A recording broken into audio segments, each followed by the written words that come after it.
Il ne joue pas le nul, Didier Deschamps. Ouais, après, il y a quand même la parole et les actes. Voilà. Si c'était exactement comme il dit, il ne fait pas le changement qu'il opère entre les deux matchs et il continue avec Benzema-Giroud. Maintenant, ça ne veut pas dire, après tout, c'est pas non plus les joueurs que tu mets qui disent la façon dont tu vas jouer. Mais je pense que le bloc sera d'abord positionné bas, parce qu'il part dans l'idée que ça va être l'Espagne qui va avoir le ballon, qui va faire le jeu, et que lui, il sera là d'abord pour être très solide, contrer et essayer d'être le plus rapidement vertical pour que Ribéry, Benzema partent avec le ballon. Sinon, tu mets Giroud si tu penses que tu vas être beaucoup dans la surface adverse. Et là, je crois qu'il imagine qu'il ne va pas beaucoup y être. Je pense que démarrer avec l'idée de garder le nul le plus longtemps possible, ça va être l'idée de départ, je crois. Je crois qu'on est tous d'accord là-dessus. Il n'y a pas tellement de débat finalement, Eric. Ça va se passer comme ça. Le problème, c'est que si, le débat. Je répondrai. Vas-y, Eric. Vas-y. Non, mais le contre l'Espagne, quoi qu'il arrive, c'est tu peux partir avec les intentions que tu veux. Ils vont monopoliser le ballon, donc au fur et à mesure du match, tu es obligé de reculer. Parce qu'ils t'obligent à reculer. Et le plus important quand tu joues contre eux, c'est à la récupération d'être performant très vite. Ça se joue sur les 2 premières passes quand tu récupères le ballon, parce qu'il faut un pressing. J'ai eu l'occasion de regarder leur match contre la Finlande. Là. Ils sont, même s'ils n'ont pas eu beaucoup d'occasions dans ce match-là, c'est exactement le même pressing que le Barça, c'est-à-dire que dès qu'ils récupèrent le ballon, ils montent sur les mecs direct.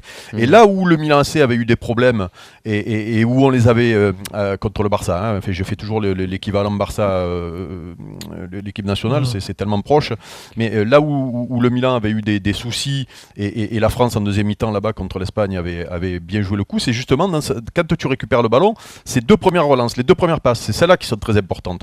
Et là, avec le milieu de terrain que tu as et aussi avec les garçons de devant, tu peux assurer justement ces premières relances qui te permettent de sortir de l'étau rapidement. Après une fois que tu es sorti de l'étau, tu joues, il y aura des possibilités, mais c'est vraiment... Juste un truc, j'ai la feuille de match du match aller là sous les yeux, c'était un 4-3-3 aussi. Hein. C'était pas les mêmes joueurs. Oui, puis tu avais surtout Busquets qui était en défense centrale. Puis il y avait Gonalon titulaire par exemple. Tu parles de qui, des Français ou des Espagnols? C'est pas Ménez qui avait démarré? Si, Ménez aussi. Oui. Ménez, Benzema, Ribéry. Il y avait Gonalon, Kaba et Matuidi au milieu et Ménez, Ribéry, Benzema. Balbuena était entré.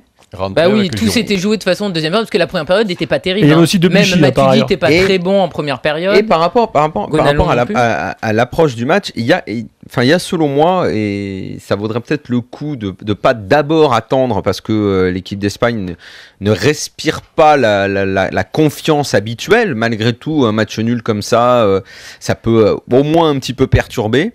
C'est que le problème de ces équipes-là, et c'est ce qui s'est passé dans le dernier Barça-Milan, c'est que si tu démarres avec l'idée de trop attendre et que sur les premières occasions, ils font déjà la différence, il n'est pas sûr que tu revois le jour contre ces mecs-là. Tu vas leur faire un pressing, toi, d'entrée ?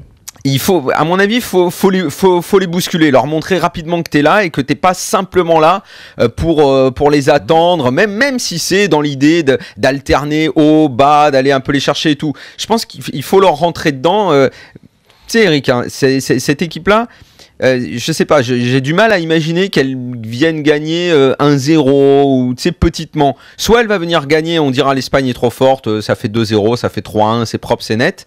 Deschamps, je le crois assez fort dans les mises en place, dans la préparation de son équipe pour quand tu lui laisses juste un entrebâillement dans la porte, lui il met le pied, il rentre, il te vend l'aspirateur, les sacs et la garantie de 2 ans. Il sait profiter de tout. Deschamps. Et si tu vois, je crois qu'il devrait profiter de la situation actuelle et de cette Espagne qui respire moins. Enfin, je sais pas, elle fout moins la trouille. Alors peut-être qu'elle va venir et elle va attraper un grand coup sur la table, ce qui serait finalement donc logique. Donc tu lances un appel au culot, quoi, en quelque sorte. Je pense. Mais je sais, j'ai dans l'idée que Deschamps croit aussi que c'est comme ça que ça peut marcher. Et que c'est pas, genre, par exemple, la théorie du match aller, genre on attend et c'est en deuxième période qu'on a commencé à sortir, on va dire dernière demi-heure, les changements qui ont été très importants, tout ça. Là, je pense que ça va pas le faire.